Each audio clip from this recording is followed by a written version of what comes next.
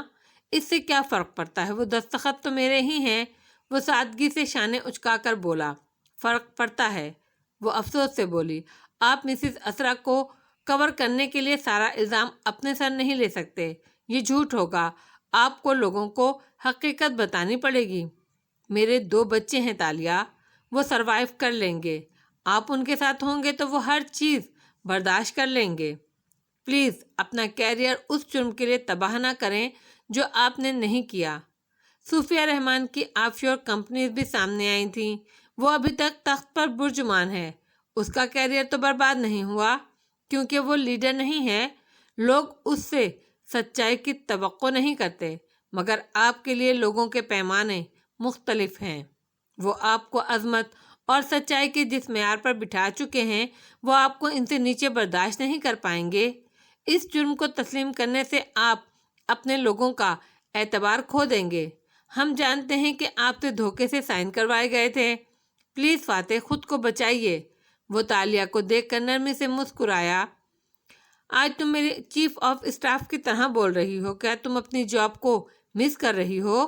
شہزادی کے تاثرات بدلے، ماتھے پر بل پڑے اور ناک نخوست سے سکڑی۔ مشورہ دے رہی ہوں، مفت تھا۔ کاندھے اچکا کر ناراضگی سے سامنے دیکھنے لگی۔ افسوس ہو رہا ہے مجھے آپ کے لیے۔ آپ اتنے عقلمند ہو کر بغیر سوال و جواب کے کسی کے دیے بلینک ڈاکومنٹ پر کیسے دستخط کرتے ہیں؟ کیسے کر سکتے ہیں آپ یہ؟ یا اللہ! فاتح نے جواب نہیں دیا، وہ بھی موجود سامنے ان کھنڈر زدہ دیواروں کو دیکھنے لگا۔ تم کبھی ہانامی کے دنوں میں جاپان گئی ہو تالیہ؟ چیری بلاسم سیزن میں؟ نہیں، مگر میں نے ملائیشیا میں ساکورا کے پھولوں کو گرتے دیکھا ہے۔ میں نے بھی۔ وہ خاموش ہو گیا۔ ارد گرد پھیلا اندھیرا پل بھر کے لیے چھٹ گیا۔ وہ سڑک کنارے بینچ پر بیٹھا تھا۔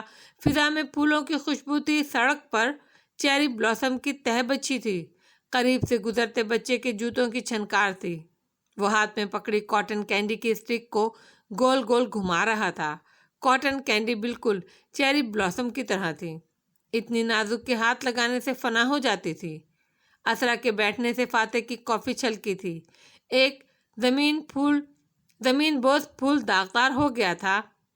کیا تمہیں مجھ پر اعتبار نہیں ہے؟ وہ فائل اس کی طرف بڑھائے کہہ رہی تھی۔ فاتح نے فائل کھولی تو ڈھیر سارے پھول چھن سے نیچے آن گرے۔ اس نے آستین سے صفحے سے پھول ایک طرف ہٹائے۔ کیا سوچ رہے ہیں؟ تالیہ کی آواز پر وہ چونکی، یہی کہ اس نے کاغذات سائن کروانے سے پہلے کیا کہا تھا۔ وہ دونوں اندھیرے کنویں کے دہانے پر بیٹھے تھے۔ سامنے کائی زدہ سا خستہ حال دیوار انہیں دیکھ رہی تھی۔ کیا کہا تھا؟ تالیہ نے گردن موڑ کر اس کا چہرہ دیکھا۔ فاتح کافی خاموش رہا۔ اتنی دیر کے تالیہ کو اپنا سوال بھول گیا۔ تم جانتی ہو چیری بلاسم کس شے کی علامت ہے؟ جوانی میں جلد مر جانے کی، ہاں، اور نزاکت کی بھی۔ یہ اتنا نازک ہوتا ہے کہ ذرا دیر موسم کی سختی برداشت نہیں کر سکتا۔ یہ ہار مان جاتا ہے اور گر جاتا ہے، شاید اس لیے کہ یہ کسی اور کو موقع نہیں دیتا کہ وہ اسے بچا لے۔ یہ صرف خود پر انحصار کرتا ہے، مگر انسان ہر دفعہ اپنے آپ کو خود نہیں بچا سکتا۔ میں چیری بلاسم نہیں ہوں تو انکو؟ عرصے بعد وہ لفظ منہ سے نکلا۔ مگر تم چیری بلاسم کی طرح زمانے کی ساری سختی کو اکیلے جھیلنے کا فیصلہ کر چکی ہو۔ ایسے تم گر جاؤ گی تالیہ، ختم ہو جاؤ گی۔ وہ اس کی آنکھوں میں دیکھ کر کہہ رہا تھا۔ سارے موسم رک گئے تھے، وقت ان کے آس پاس ٹھہر گیا تھا۔ ہر انسان کو خود ہی بچانا پڑتا ہے، ہر دفعہ ایسا نہیں ہوتا۔ وہ زور دے کر بولا، تم زندگی کے سارے مسئلوں سے اکیلے نہیں لڑ سکتی۔ فیملی، دوست، یہ سب کس لیے ہوتے ہیں اگر یہ ہمارے ساتھ ہماری جنگیں نہ لڑیں؟ مگر ہر انسان اکیلا ہی ہوتا ہے اسے۔ ایک دفعہ تالیہ، ایک دفعہ تم مجھے خود کو بچانے دو۔ وہ اس کی طرف ترچھا رخ موڑے زور دے کر کہہ رہا تھا۔ ایک دفعہ تم ہر کسی کو اپنی زندگی سے شٹ آؤٹ کرنے کے بجائے مجھے اپنی مدد کرنے دو۔ آپ مجھے اس میں سے نہیں نکال سکتے۔ اس کی آنکھیں بھیگنے لگیں۔ مسز اسرا مجھے برا پھنسا گئی ہیں۔ میں تمہیں اس میں سے نکال سکتا ہوں اگر تم مجھ پر اعتبار کرو۔ آپ کیا کر سکتے ہیں؟ تم مجھ پر اعتبار تو کر کے دیکھو، میں سب ٹھیک کر لوں گا۔ وہ دھیمی آواز میں قطعیت سے کہہ رہا تھا۔ اچھا آپ بتائیں کیا کروں میں؟ تالیہ نے کاندھے اچکائے۔ میں نے اس وقت تمہیں کہا تھا کہ بھاگ جاؤ کیونکہ تم غلط وقت پر غلط جگہ موجود تھیں، مگر میرا خیال تھا کہ تم وہاں سے گھر جاؤ گی اور جب پولیس آئے گی تو تمہیں گرفتاری دے دوں گی۔ اس کی آنکھیں بے یقینی سے کھلیں۔ تمہیں اپنا بیان دینا چاہیے تھا، وکیل اگلے روز تمہاری ضمانت کروا لیتا۔ تم ان سب کا سامنا کر سکتی تھی بجائے بھاگنے کے۔ تم اب بھی یہ کر سکتی ہو۔ وہ بے بسی بھرے اصرار سے کہہ رہا تھا۔ اب بھی کے الفاظ پر تالیہ بدک کر کھڑی ہوئی اور 2 قدم پیچھے ہٹی۔ آپ چاہتے ہیں میں اس جہنم میں دوبارہ چلی جاؤں جہاں سے میں اتنی مشکل سے نکلی تھی؟ میں مصر تک گئی، اتنی دور اپنی آزادی خریدنے، اور وہاں بھی میں اتنے دن اس خوف سے لڑتی رہی جو اس قید خانے نے میرے دل میں بٹھا دیا تھا، اور آپ چاہتے ہیں میں دوبارہ اس میں چلی جاؤں؟ کیا تم ایک دفعہ میرا اعتبار نہیں کر سکتی؟ وہ بھی کھڑا ہو گیا اور افسوس سے اسے دیکھا۔ مجھے موقع دو خود کو بچانے کا، میں تمہیں ان سب سے نکال لوں گا۔ مگر تالیہ مراد نے نفی میں سر ہلایا۔ میں دوبارہ اس جہنم میں نہیں جاؤں گی۔ وہ ایک دم ہراساں نظر آنے لگی۔ تو تم کیا کرو گی؟ تم ملک سے باہر نہیں جا سکتی، تم مجھ سے دن کی روشنی میں نہیں مل سکتی، تم سر اٹھا کر یہاں نہیں چل سکتی، تم ہر ایک سے کٹ کر خوف سے بھاگتے ہوئے کیسے زندگی گزارو گی؟ دولت کی قید میں جانے سے پہلے میں اپنی اس زندگی کو ختم کرنا بہتر سمجھوں گی، وہ غرا کر بولی، اور پھر سناٹا چھا گیا۔ وان فاتح کے چہرے پر بے یقینی ابھری۔ اس نے سر جھٹکا۔ کم از کم تم اپنی زندگی خود ختم نہیں کر سکتی؟ اس نے جیسے ماننے سے انکار کیا۔ کیوں سمجھتے ہیں آپ سب مجھے اتنا بہادر اور مضبوط؟ کیوں لگتا ہے آپ کو کہ تالیہ مراد آپ اپنی زندگی سے مایوس نہیں ہو سکتی؟ اسے اس بات نے غصہ دلا دیا تھا، اور اسی وقت باہر شور سا مچا۔ جلتی بجھتی نیلی سرخ بتیاں، پولیس کے سائرن۔ تالیہ چونکی اور پھر اس نے بے یقینی سے فاتح کو دیکھا۔ آپ مجھے پکڑوانے آئے تھے؟ آپ نے پولیس بلا لی؟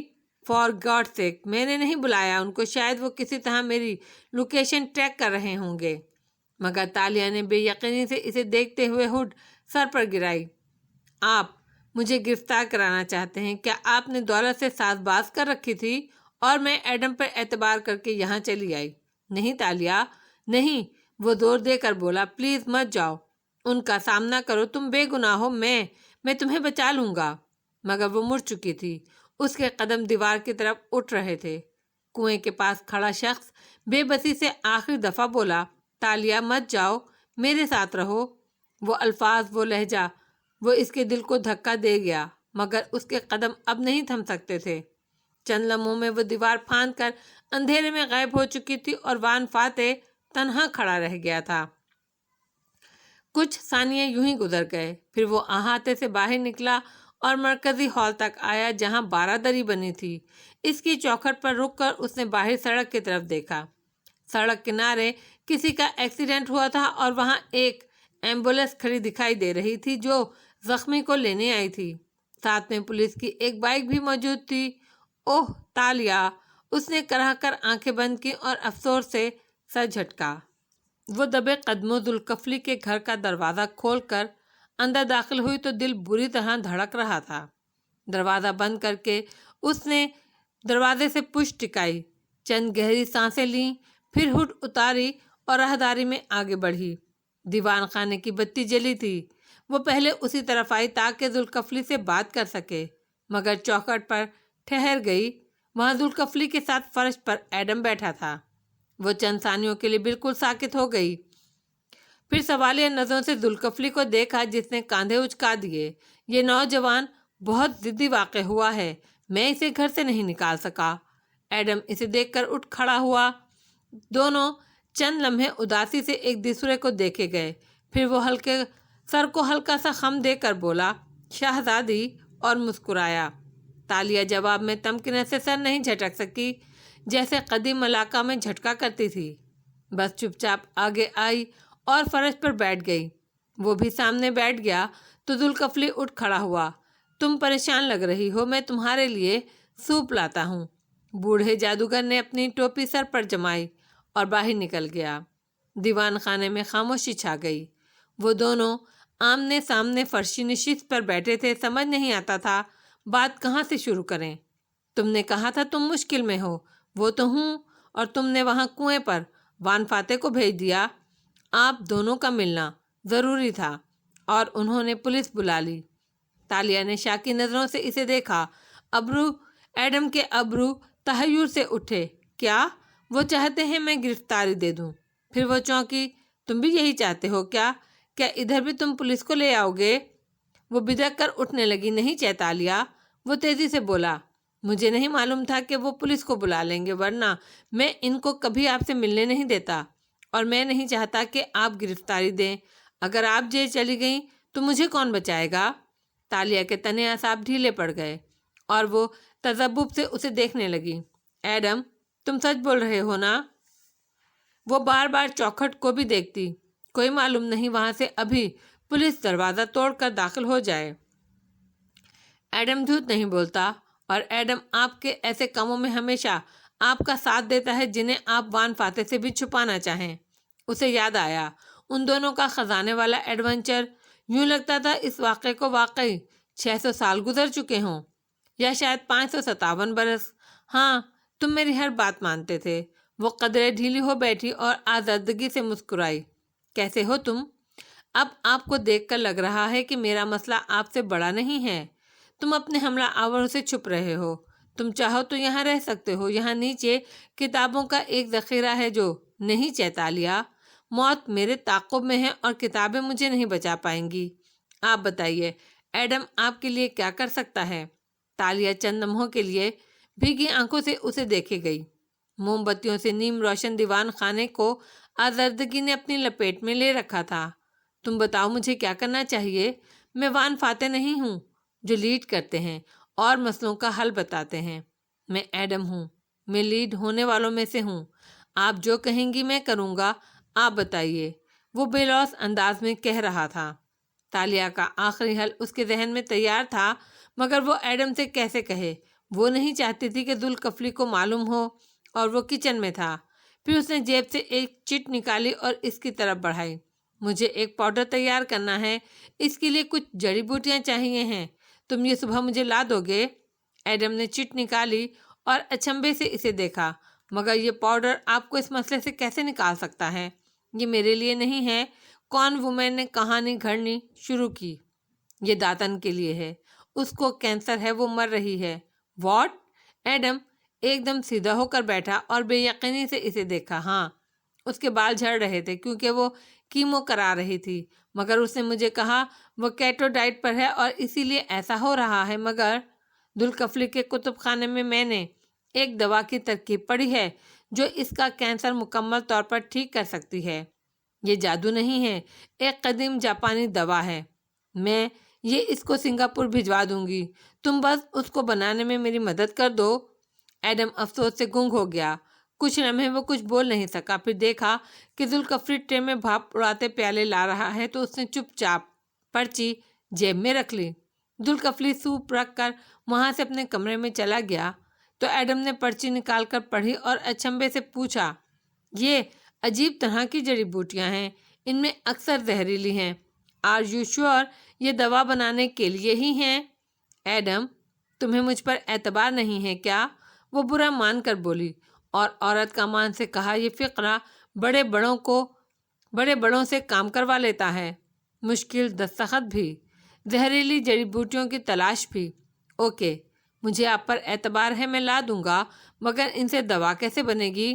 بڑے بڑے تریاق زہریلی بوٹیوں سے ہی بنتے ہیں ایڈم بن محمد، وہ مبہم سا انداز میں بولی۔ میں تو داتن پر حیران ہوں، وہ کب سے اس بیماری کا شکار تھیں اور انہوں نے مجھے بھی نہیں بتایا۔ مجھے ابھی تک یقین نہیں آ رہا کہ… پلیز اب تم جاؤ، مجھے آرام کرنا ہے۔ وہ سوپ کا پیالہ اٹھا کر ایک دم کمرے سے نکل گئی۔ ایڈم نے دیکھا اب وہ نیچے جا رہی تھی۔ وہ گھر سے باہر نکلا ہی تھا کہ ذوالکفلی نے اسے پکارا۔ ایڈم چونک کر مڑا۔ بوڑھا جادوگر اس کے پیچھے آ رہا تھا۔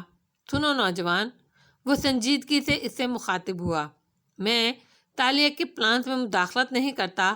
وہ جو کرنا چاہتی ہے وہ اس میں آزاد ہے، اور میں تمہیں یہاں آنے سے بھی نہیں روکوں گا۔ تم جب آنا چاہو آ جاؤ، مگر کل مجھے شہر سے باہر جانا ہے۔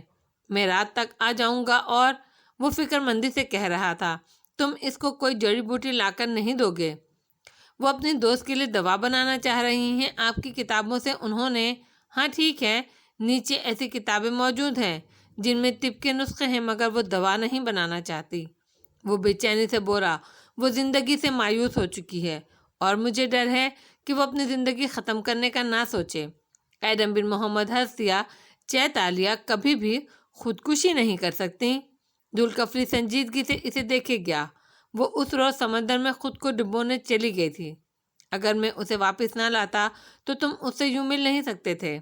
مگر ایڈم پھر سے ہنس دیا، آپ کو غلطی لگی ہوگی، میں چیتالیہ کو جانتا ہوں، کوئی بھی خودکشی کر سکتا ہے، وہ نہیں۔ اور اگر انہیں اپنی جان لینی ہوتی تو سمندر تک جانے کی ضرورت نہیں تھی، خنجر تو ہے نا ان کے پاس۔ موت کی تکلیف شدید ہوتی ہے۔ نیچے کتب خانے میں ایسے زہریلے مادے بنانے کی کتابیں موجود ہیں جو انسان کو بنا تکلیف کے مار دیتے ہیں۔ مجھے ڈر ہے وہ ایسا ہی زہر اپنے لیے نہ تیار کرنا چاہتی ہو، بنا تکلیف والا زہر۔ کیا معلوم اس سے بھی تکلیف ہوتی ہو، مگر کوئی اس تکلیف کو بتانے تک زندہ نہیں رہ سکا ہو۔ مجھ سے بحث مت کرو لڑکے، جو میں کہہ رہا ہوں وہ کرو۔ تم اسے کوئی ایسا مواد نہیں لا کر دو گے جس سے وہ اپنی جان لے لے۔ اوکے، میں کہوں گا مجھے وہ بوٹیاں نہیں ملیں۔ اس نے جان چھڑانے کے لیے کہہ دیا، اور اس کا انداز ایسا تھا کہ ذوالکفلی نے یقین بھی کر لیا۔ بہت بہتر، وہ اسے گھورتے ہوئے واپس مڑ گیا۔ گلی کے اس پار جاتے ہوئے ایڈم نے مڑی تڑی چٹ نکالی اور اسٹریٹ لائٹ میں اسے پڑھنا چاہا۔ اب اسے یہ سوچنا تھا کہ یہ بوٹیاں اسے کہاں سے ملیں گی۔ وہ تالیہ کا دوست تھا، ذوالکفلی کا نہیں۔ اسے تالیہ سے وفا نبھانی تھی۔ اگر تالیہ نے کہا تھا کہ اسے یہ بوٹیاں چاہیے ہیں تو ایڈم انہیں زمین کے آخری سرے سے بھی ڈھونڈ کر لا دے گا۔